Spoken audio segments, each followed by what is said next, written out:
Hello, everyone. Welcome back to the ELS English Listening and Shadowing. Can you hear me clearly? Let me know in the chat. Type a yes or give me a thumbs up if the audio is good. Great to see you all here.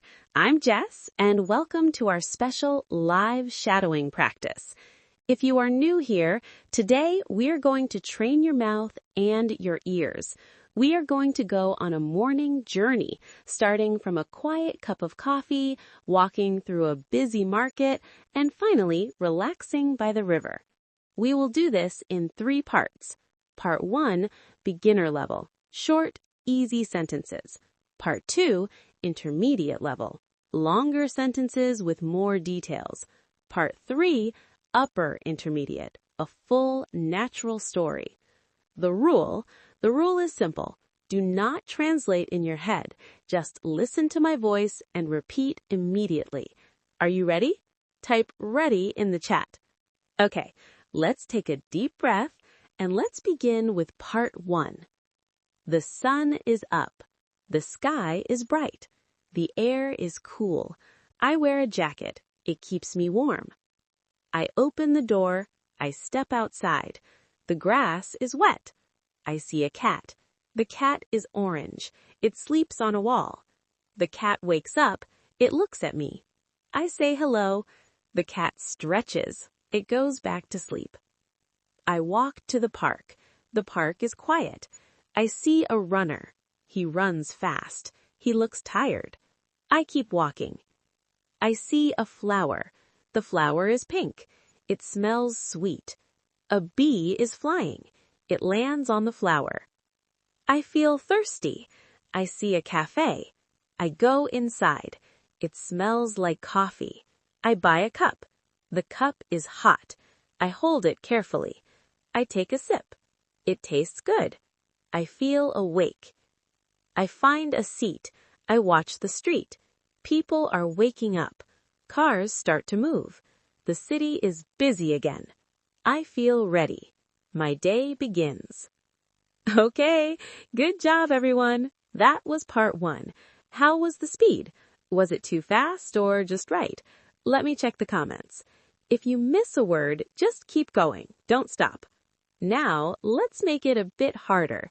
Part 2. We're going to the morning market. Longer sentences, more linking. Let's go. Now, grab a sip of water because we're moving to part 2. In this part, the sentences are longer. I will talk about the bakery and the bookstore. Focus on linking the words together. Are you ready? Let's go. Part 2. Listen and repeat. As I finish my coffee, I decide to walk toward the local market. It is only a few blocks away from the cafe. As I get closer, I can hear the sounds of the sellers shouting prices. The market is already full of energy and color. I walk through the narrow aisles between the stalls. On my left, there are piles of fresh vegetables. The carrots are bright orange, and the spinach is deep green. The vegetables look crisp and healthy because they come straight from the farm. On my right, a lady is selling fresh spices. The smell is strong, but very pleasant. It smells like cinnamon, pepper, and dried chilies. I stop for a moment to look, but I don't buy anything yet. I continue moving through the crowd. People are pushing their carts and carrying heavy bags. Everyone seems to have a purpose. Mothers are choosing fruit for breakfast, and restaurant owners are looking for the best fish. Suddenly, I see a stall full of flowers. There are roses, sunflowers, and lilies in big buckets. The colors are amazing: yellow, red, purple, and white. I decide to buy a small bunch of white lilies for my house. The seller wraps them in brown paper and smiles at me. I hold the flowers in one arm and continue walking. The sun is higher now, and the air is getting warmer. I feel happy to be part of this busy morning routine. It feels real and lively. Awesome! That was much longer, right? If you managed to shadow that, you are doing amazing. Part 3. Let's flow with the story. After leaving the busy market, I need a quiet place to relax. I walk toward the river that runs through the city center. The noise of the traffic fades away as I step onto the riverside path. The water moves slowly, reflecting the sunlight like a moving mirror. I find a spot under a large oak tree and sit down on the grass. From here, I can see the bridge and the old buildings on the other side. It is a peaceful contrast to the loud market I just visited. A few meters away, I notice a young woman setting up an easel. She is a painter. She takes out her brushes and starts mixing colors on her palette. I watch her silently. She looks at the river, then at her canvas, and makes quick, confident strokes. A small crowd begins to gather behind her, but she doesn't seem to notice. She is completely lost in her art. A little girl points at the painting and whispers to her dad, "Look, she's painting the sky." I realize that we are all enjoying the same moment, but in different ways.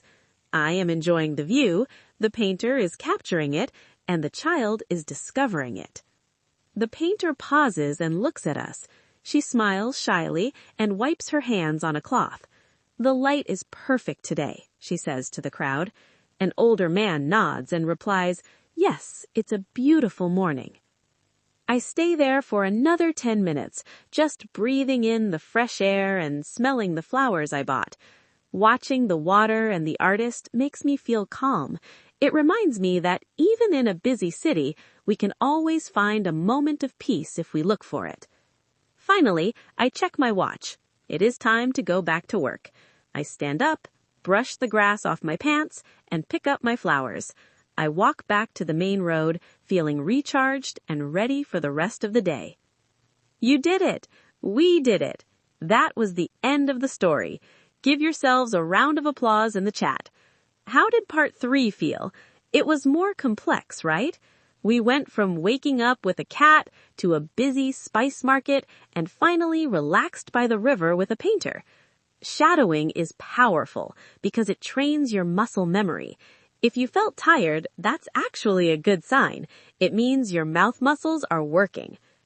Thank you so much for joining me live today.